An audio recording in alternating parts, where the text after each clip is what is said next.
Sobat, orang-orang telah mengotori batu hitam begitu lama. Saya rasa tidak ada muslim yang akan melakukannya cium atau jilat batu itu lagi. Percayalah, mereka akan melakukannya, jika kau memberitahu mereka bahwa dengan melakukan itu dosa.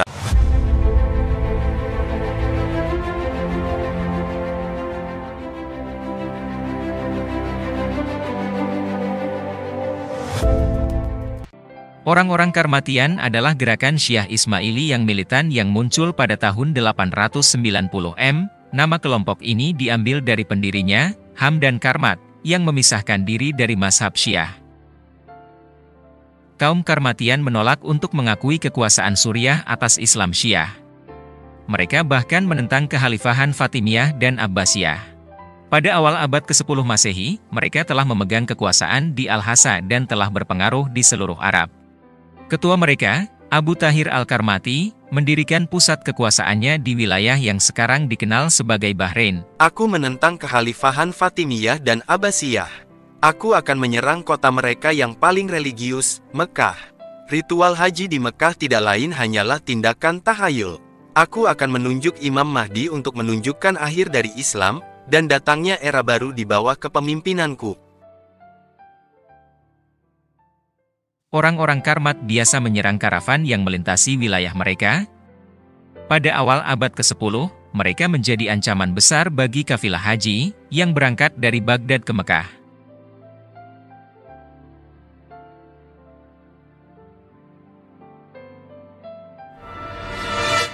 Oh, lihat. Mereka adalah orang-orang Karmati. Kita diserang.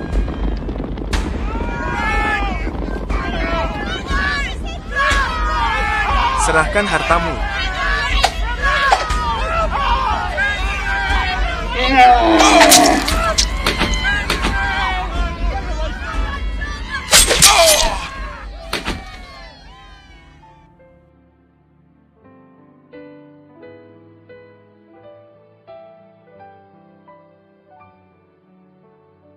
Serangan-serangan ini menyebabkan penurunan jumlah jemaah haji pada rute dari Baghdad ke Mekah antara tahun 908 hingga 925 Masehi.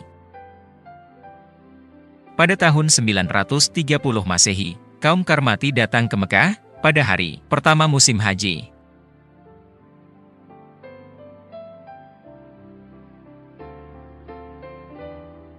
Kalian tidak bisa masuk ke dalam. Kalian adalah penjara. Kami adalah umat muslim dan memiliki hak untuk melakukan haji. Tidak. Pergi, kau bajingan. Demi Allah, kami berjanji kepadamu bahwa kami tidak akan membuat onar. Kami hanyalah jamaah yang ingin menunaikan naik haji. Baik. Tepati janjimu. Tentu saja, kamu dapat mempercayaiku.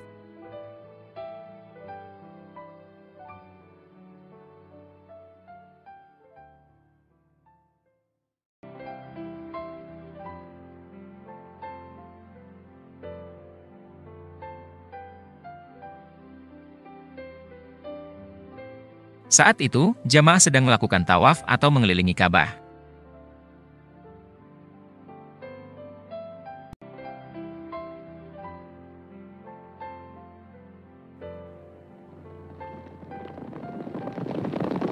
Abu Tahir dan pasukannya segera pergi ke daerah haram yang merupakan tempat suci bagi umat Islam.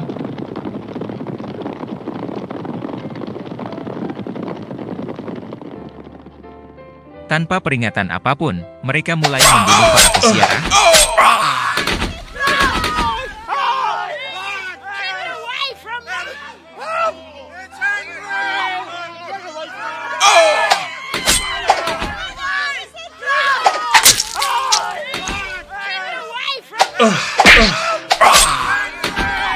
Banyak peziarah memegang tirai Ka'bah untuk memiliki tempat perlindungan. Abu Tahir dan tentaranya tidak memperdulikannya, mereka membunuh mereka semua.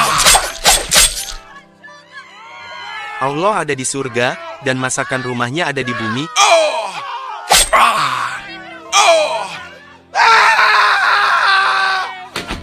Di mana burung-burung itu? Mengapa mereka tidak datang untuk melindungi Ka'bah? Mengapa Allah tidak mengirimkan burung untuk menyerangku sekarang? Dalam Al-Quran, Surah Al-Fil, Ayat 3. Allah mengirimkan segerombolan burung melawan orang-orang kafir yang mencoba menyerang Ka'bah. Abu Tahir menantang Allah untuk melakukan hal yang sama terhadapnya. Burung-burung, hoi, Allah, di mana burung-burung itu? Lagi tidur kau ya atau lagi ngapain? Beberapa jamaah memasuki Ka'bah untuk menyelamatkan diri, namun usaha mereka sia-sia. Kalian pikir kalian bisa melarikan diri? Di mana Allahmu saat kamu sangat membutuhkannya? Akankah ada yang membantu saya? Oh, kalian percaya Al-Quran Surah Ali Imran ayat 97, siapapun yang memasuki Ka'bah akan selamat. Haha, mari kita lihat tentang itu.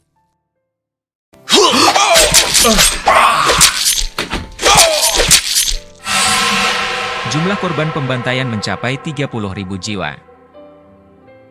Tubuh mereka berserakan di jalanan. Beberapa jenazah dibuang ke sumur Zam-Zam. Mereka menjarah harta karun Ka'bah, melucuti perhiasan emas dan perak di sekelilingnya.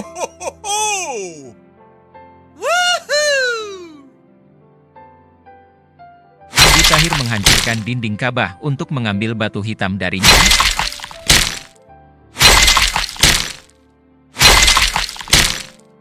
Dalam proses melakukan itu, Hajar Aswad pecah menjadi beberapa bagian. Mereka kemudian mengangkut batu hitam ke unta mereka.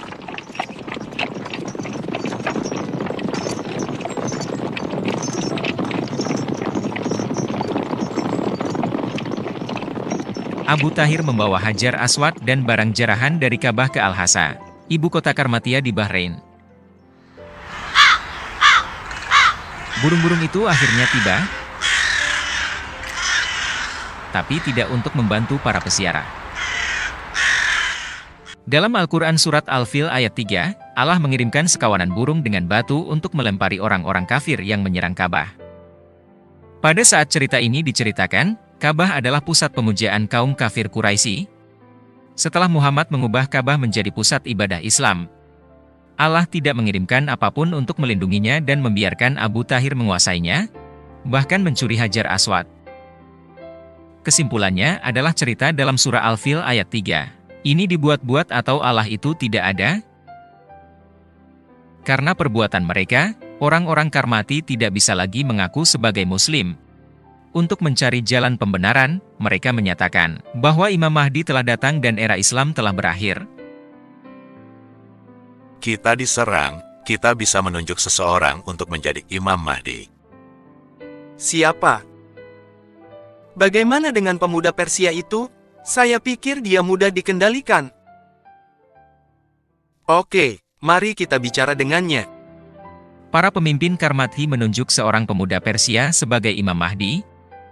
Dulu, pemuda ini ditangkap oleh pasukan Karmati saat menyerang kafilah Persia. Dan mereka membawa pemuda ini ke Bahrain.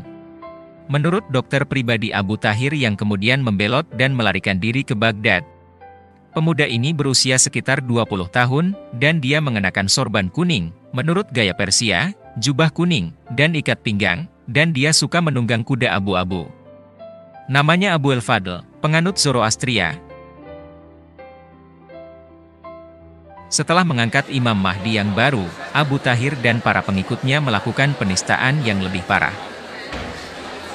Mereka mengutuk semua nabi sebelumnya, termasuk Muhammad.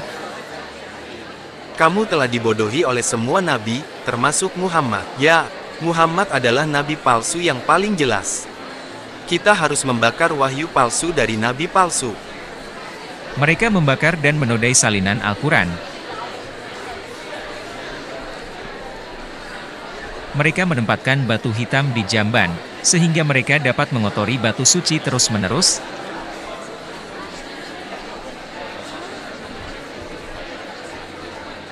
Mereka menempatkan potongan batu hitam di kedua sisi lubang jamban. Ketika seseorang berjongkok di atas lubang, dia meletakkan kakinya di setiap bagian batu. Yuk, gunakan jamban setiap hari. Jadi mereka menodai batu hitam siang dan malam. Informasi tentang peristiwa ini diambil dari Islam in Historical Perspective oleh Alexander K.N.Y.S.H. halaman 213, juga dari Empire of the Mahdi oleh Heinz Halm, dan dari The Book of Government, atau Rules for Kings, oleh Nim Al-Mulk, diterjemahkan oleh Hubert Darke.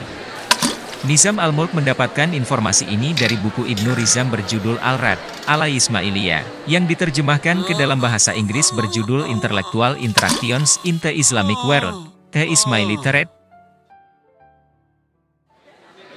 Belakangan, Imam Mahdi yang baru memutuskan untuk memiliki kendali lebih besar untuk dirinya sendiri dengan memerintahkan hukuman mati beberapa kepala suku Karmati dan bahkan kerabat Abu Tahir sendiri. Beraninya dia membunuh keluargaku. Dia akan mencoba membunuhmu juga. Engkau harus menyingkirkannya. Kurang ajar, aku memberinya kekuatan dan sekarang dia menikamku dari belakang.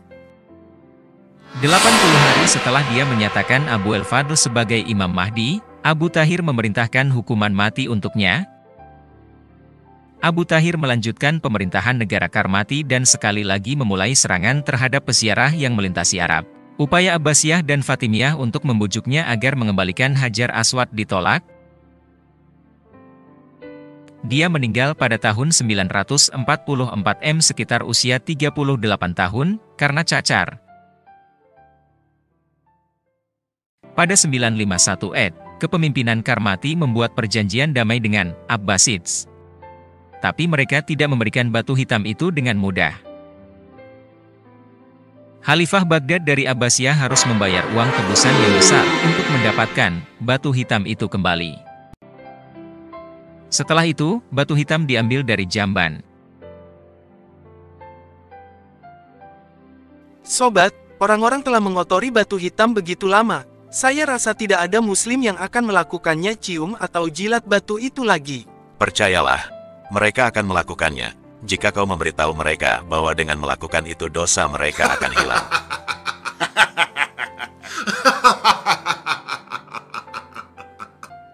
Setelah diambil selama kurang lebih 21 tahun, Hajar Aswad akhirnya ditempatkan kembali di Ka'bah di Mekah. Untuk menyatukan potongan Hajar Aswad, umat Islam memutuskan untuk menanamkannya pada permukaan yang keras dan memasang bingkai perak di sekelilingnya. Taruh banyak parfum di atasnya. Kita tidak ingin para peziarah mengingat bahwa mereka berada di jamban sebelumnya. Ya, jangan ingatkan aku tentang itu. Bagi umat Islam, batu hitam itu sangat penting karena mereka percaya batu itu akan hidup dan dapat berbicara di akhir zaman untuk memberikan syafaat kepada umat Islam di hari kiamat.